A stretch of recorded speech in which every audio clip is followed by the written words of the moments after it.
Madame, Monsieur, bonsoir et bienvenue sur Polynésie la Première. Voici les titres de votre journal. La détresse dans le quartier Apahéré. Un incendie a ravagé 3 habitations ce matin. L'origine du sinistre n'a pas encore été déterminée. Les 30 sinistrés attendent une solution de relogement.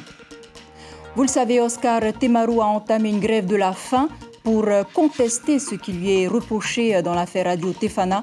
Le maire de Faa a voulu aujourd'hui rencontrer le procureur de la République, Hervé Leroy, pour faire valoir ses droits. La société Ocean Products va-t-elle pouvoir faire face à la crise avec son nouveau projet? Visite guidée dans ce journal de sa future usine de mareyage implantée à Faréouté, un chantier lancé en 2019. Enfin, cette journée mondiale des océans, rien que sur le littoral de Moorea, 2 tonnes de déchets ont été collectés par les associations de protection de l'environnement. Mais d'abord, ce nouveau drame à Faoné, dans la commune de Tayarapu Est. Un pêcheur sous-marin de 32 ans a été retrouvé mort vers 17h cet après-midi. Sa femme ayant constaté que sa bouée et sa bassine restaient au même endroit, elle a alerté les pompiers de Tayarapu qui ont envoyé une équipe avec 3 plongeurs pour balayer le périmètre. Les pêcheurs du district, la protection civile et l'hélicoptère Le Gardien participent aux opérations pour retrouver le corps du pêcheur le long du récif. Un accident qui nous amène à nouveau au rappel des règles de sécurité en matière de chasse sous-marine, à savoir de ne jamais partir seul. Nous adressons aussi par la même occasion nos sincères condoléances à la famille touchée par ce drame. Et puis la frayeur ce matin des résidents du quartier Apahéré à Mam'an. 3 familles ont vu leur maison emportée par les flammes. Aucune victime n'est à déplorer, mais vous allez le voir, l'intervention des pompiers a été compliquée compte tenu de la promiscuité des habitations à cet endroit. Sur place, Nicolas Suir et Christian Dezo. Allez, sortez maintenant. Allez, tout le monde sort. 9h30 ce matin, un incendie ravage 3 maisons dans le quartier de Apahéré à Papeete. 15 pompiers sont intervenus avec 2 camions de Papeete et 1 de Piré. Un seul habitant était présent. Il a dû rapidement fuir son domicile lorsqu'il a aperçu les flammes. J'étais en train d'étendre mon linge vers l'arrière. Ensuite, la maison qui est derrière, chez nos voisins, elle a commencé à brûler, mais tout doucement. Il n'y avait personne chez eux. Et dès que la maison a vraiment commencé à prendre feu, c'est là qu'ils sont venus voir la maison, mais c'était trop tard. Le feu avait déjà commencé. Et ensuite, ils ont appelé les pompiers. Et en appelant les pompiers, la maison était déjà en train de... Enfin, le feu était déjà devenu trop grand. Donc, le feu est venu chez nous. Donc, j'ai rien pu prendre en sortant. Aucune victime à déplorer, si ce n'est une trentaine de sinistrés. Rien que dans la maison de Chris, 15 personnes cohabitaient. Parmi elles, des cousins de Moorea. On avait dormi dans la chambre il n'y a pas longtemps et là, il y avait toutes nos affaires quand même ici, qu'on n'a pas pu emmener sur Moorea. Mais bon, pour moi, c'est la vie avant tout. Il aura fallu 1h30 pour circonscrire l'incendie. Ce délai aurait pu être plus court si la plupart des maisons de ce quartier n'étaient pas en pinex et collées les unes aux autres. De plus, les ruelles sont étroites et gênent l'évolution des pompiers. Ils ont dû tirer 100 mètres de tuyaux. Le quartier est exigu, ouais, tout à fait. Donc voilà, le problème est là. Mais sinon, la pression, le gros problème, c'est l'accès. Les pompiers n'ont rien pu sauver des flammes. Les sinistrés ont perdu tous leurs biens. Mais ils cherchent en priorité à se reloger. Ina Suraveno, vous êtes sur place avec les 30 sinistrés de ce quartier de Mam'an. On imagine leur détresse. Comment s'organise l'aide autour de ces familles? Oui, bien sûr, Chiquita, nous ne sommes pas avec les 30 sinistrés parce que une famille a été relogée à Veitavatava et une autre, le reste donc des 30 personnes que vous avez évoquées sont actuellement à l'école Tamatini, juste à 200 mètres donc de ce quartier. Mais avant d'aller vers notre invitée Paulette Tepouiari, regardez d'abord derrière moi, imaginez-vous que ce matin même, il y avait 2 maisons debout, dont une à étage donc juste derrière moi, et aujourd'hui, ce soir en tout cas, c'est tout ce qui reste de ces maisons. Nous allons donc interroger, poser des questions à Paulette sur leurs conditions de relogement. Paulette Yorana. Paulette, une famille a été relogée avec Tavatava, d'autres sont donc à l'école Tamatini. Vous, qu'est-ce que vous avez choisi? En tout cas, votre père a choisi quelle solution? Alors, notre papa a choisi de dormir soit dans la famille de mon frère qui est à Piré, ou celle de ma soeur qui est juste à côté. Voilà, alors, parce que moi j'habite un peu plus loin à Mataya, alors c'est un peu plus loin pour eux. Sinon, nous tous, on était tous prêts pour reloger mon papa, et ainsi que mes deux sœurs et mes frères. Avec la perte, en tout cas la perte partielle de cette maison, c'est tout un pan, tout un réseau de souvenirs de votre vie qui disparaît. Ça vous fait quoi? C'est beaucoup de souvenirs, celui de nos parents qui ont fait beaucoup de sacrifices pour construire notre maison familiale qui nous a beaucoup aidés aussi à nous, les enfants. Dès que les enfants, nous avons tous grandi, on s'est mariés, nous avons quitté notre cocon familial pour être dans notre famille, à nous personnels. Chaque enfant, il ne restait que deux, une sœur qui est handicapée, et puis notre sœur qui est avec moi et un frère qui vit avec mon papa. Votre père qui vit justement là est assez âgé. Est-ce qu'il songe à reconstruire? Oui. Avec notre aide, il songe à reconstruire. Parce que la maison, elle est toujours intacte, c'est béton, et tout le reste est contreplaqué. Ça se reconstruit. Il est tout content de reconstruire notre maison. Il s'est passé quoi? Comment est-ce que vous avez su qu'il y avait le feu? Comment ça s'est passé? Racontez-moi un peu la journée, en tout cas pour cette maison-ci, celle de votre père. Pour la journée de ce matin, moi j'étais au marché, on m'a juste prévenu par mon neveu, Tati Paulette, voilà, la maison à grand-père a brûlé. Alors j'étais un peu triste parce que je voyais que mon papa était assez âgé, et avec, j'ai pas envie qu'il fasse une rechute.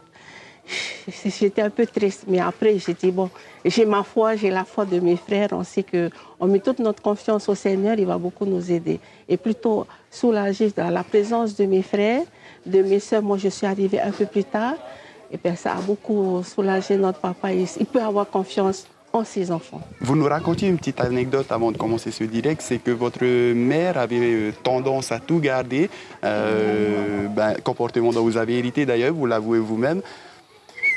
Voir ces affaires partir en fumée, c'est un peu... Oui, c'est triste. Notre maman, elle est très conservatrice. Elle nous a éduqués de cette façon. Nous avons mis aussi en application dans notre famille. Et puis tout ce qu'elle avait gardé, comme par exemple les tiféfés, tout ce qu'il y a de linge de maison, alors elle a tout gardé. Nous, on a conservé jusqu'à aujourd'hui. Merci beaucoup, Paulette. Voilà donc, Chiquita, ce que l'on pouvait dire. C'est une famille qui va essayer de se reconstruire, de reconstruire leur logement tout d'abord et de se reconstruire eux-mêmes. Merci Ignacio Raveino ainsi qu'à Patrick Singh pour ce direct et un grand faïtuto aux familles touchées, donc aux familles sinistrées. Sachez qu'une enquête a aussi été ouverte pour déterminer les circonstances exactes de l'incendie. Au chapitre judiciaire maintenant, le procureur Hervé Leroy s'acharnerait-il contre Oscar Temaru? C'est en tout cas ainsi que le leader indépendantiste perçoit les actes du procureur de la République à son encontre. Oscar Temaru persiste et signe « Si tu n'es pas prêt à mourir pour ton pays, tu ne mérites pas de vivre ». C'est en ces mots qu'il entendait se défendre ce matin devant le procureur, mais les portes sont restées closes. Ignacio Raveino, Patrick Singh. Il est pile 9 heures quand Oscar Temaru est accueilli devant le portail du palais de justice de Papeete par une trentaine de sympathisants et autres membres historiques du Tabini Huiratira. Premier contact avec la presse de la journée et première citation. If you're not ready to die for your country, you don't deserve to live. Alors, si tu n'es pas prêt à mourir pour ton pays, tu ne mérites pas de vivre. Voilà. Bonne journée. Bonne journée, pas tant que ça, car le maire de Fa'a se heurte à l'entrée du tribunal à un mur. Covid-19 oblige, seules les personnes convoquées par la justice peuvent passer ce portillon et Oscar Temaru n'en fait pas partie. Comme le tribunal est encore fermé au public, et donc ce matin, seuls ceux qui sont convoqués par la justice, donc ma collègue a la liste de ces personnes-là qui peuvent entrer.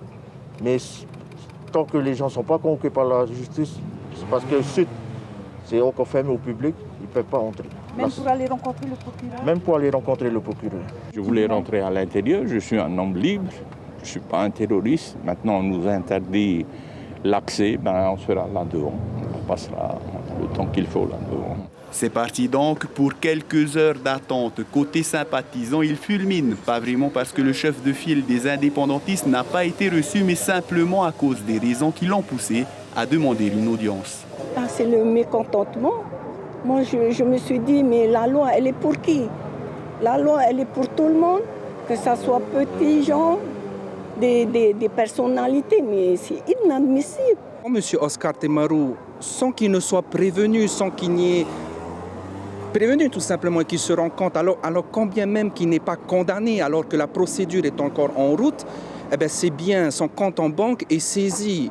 Ça, ce sont des attitudes qui ne favorisent pas la paix sociale, qui ne favorisent pas l'apaisement, mais la révolte. Concernant l'affaire, le juge des libertés doit être saisi aujourd'hui. Dans le cas où celui-ci valide la décision du procureur, la défense d'Oscar Temaru aura 10 jours pour déposer un recours devant la chambre de l'instruction. Voilà un dossier à suivre. Et parmi les nombreuses affaires jugées en comparution immédiate, celui d'un mari violent condamné à 1 an de prison ferme pour violence conjugale. Originaire de l'île de Rapa aux Australes, le couple est ensemble depuis 10 ans. Mais ce week-end, le conjoint a de nouveau battu sa femme à coups de pied, de poing et de coups au visage, à tel point que la victime a eu le tympan gauche percé. Les violences se sont déroulées sous 3 circonstances aggravantes, sur conjoint, en état d'ivresse et en présence de leur fille âgée de 4 ans. Et puis demain se tiendra le procès de la victime qui a été mordue à la jambe par un requin le 17 mai dernier à Fa'a, une blessure qui lui a valu une incapacité de travail de 10 jours. Le prestataire du club de plongée à l'origine de l'excursion sera jugé pour blessure involontaire aggravée. Et dans un tout autre contexte maintenant, les entreprises polynésiennes vont-elles continuer à investir malgré la crise? On en saura plus dans quelques mois. D'ores et déjà, de nombreux chantiers ont été lancés en 2019. Illustration tout de suite avec Georges Moiri, un patron polynésien qui a investi 800 millions dans une future société de mareyage. Visite de l'ouvrage en construction avec Thierry Stinfleur et Hiro Terurutua. Le lieu est idéalement placé à proximité du port de pêche. Un terrain loué pour 25 ans au port autonome et un bâtiment en construction qui va accueillir 2300 m² d'espace exploitable, notamment pour un grand atelier de mareyage. L'entreprise louait depuis une vingtaine d'années 3 ateliers au port et va pouvoir ainsi considérablement moderniser ses installations. L'avantage de cette usine, c'est qu'on a des moyens de stockage beaucoup plus importants et des espaces de travail beaucoup plus confortables. On a un système de rails suspendus pour réduire la pénibilité du travail. On a un système d'eau glacée pour rincer le poisson, pour éviter une rupture de la chaîne de froid. Et on a des ascenseurs, on a pas mal de choses qui vont faciliter grandement le travail. Le chantier doit s'achever en juillet 2021.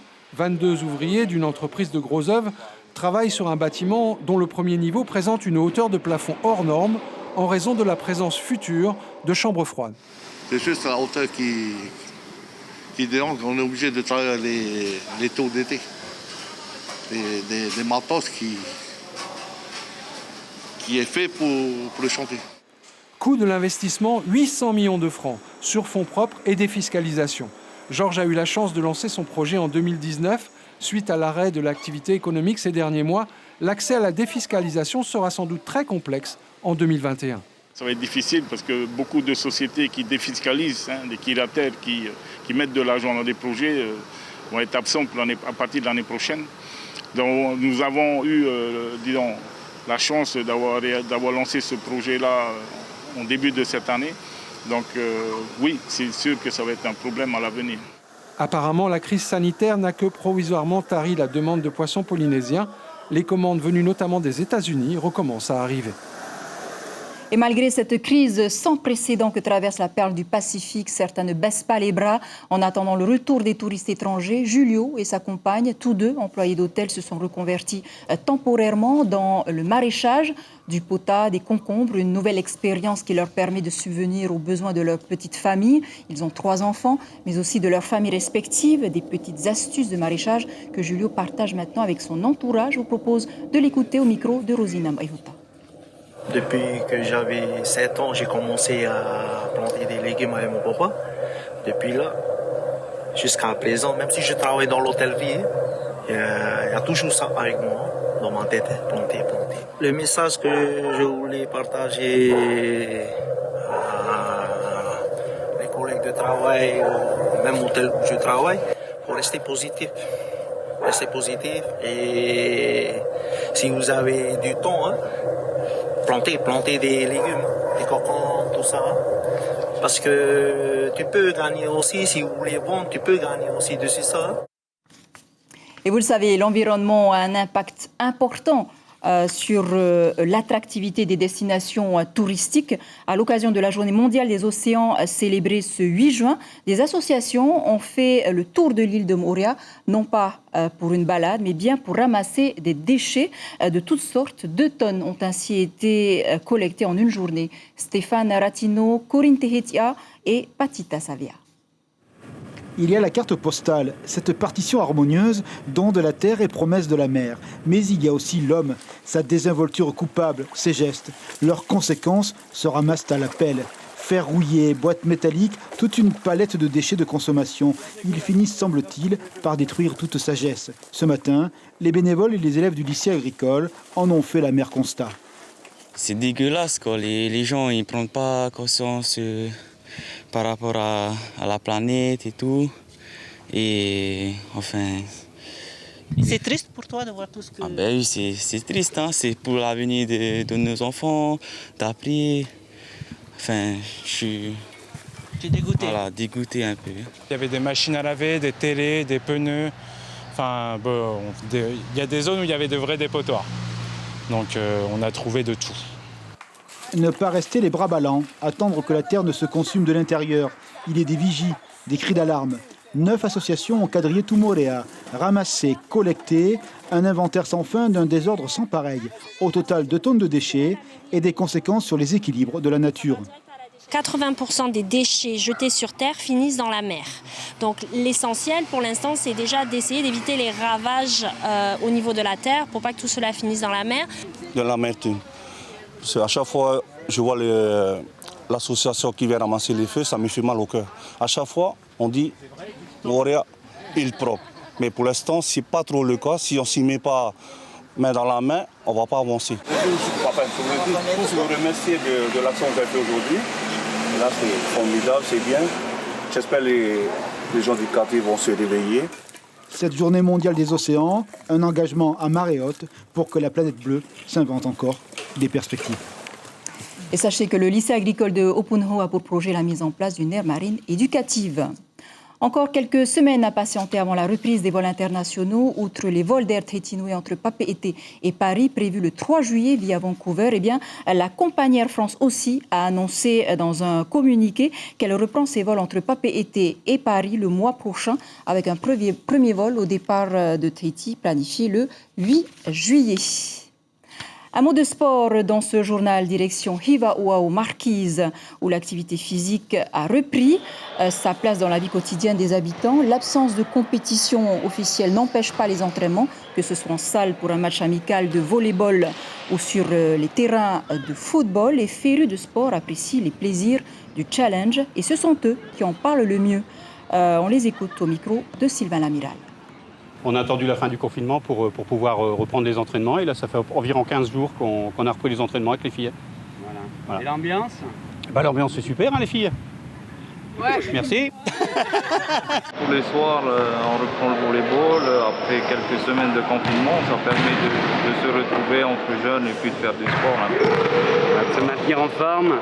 Oui, voilà, se maintenir en forme et puis surtout s'amuser et puis prendre du plaisir.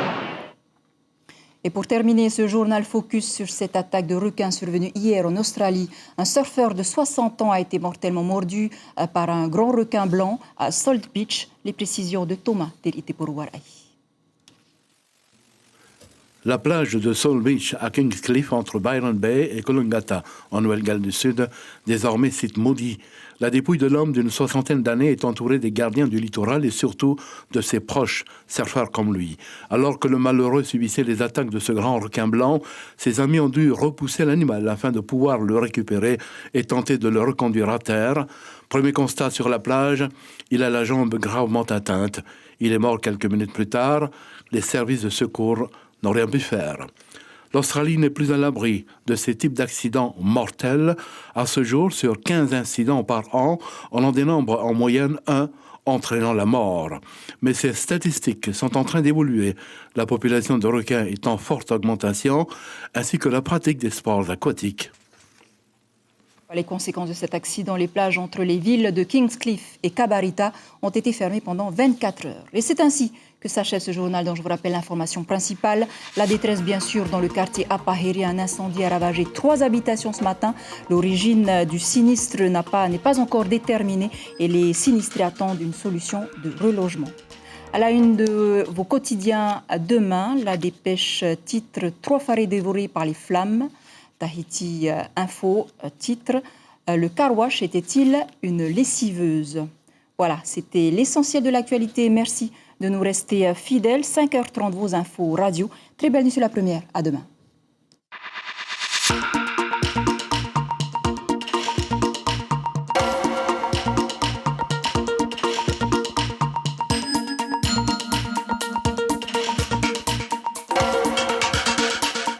Retrouvez notre journal en replay. Retrouvez ce programme en replay sur notre site internet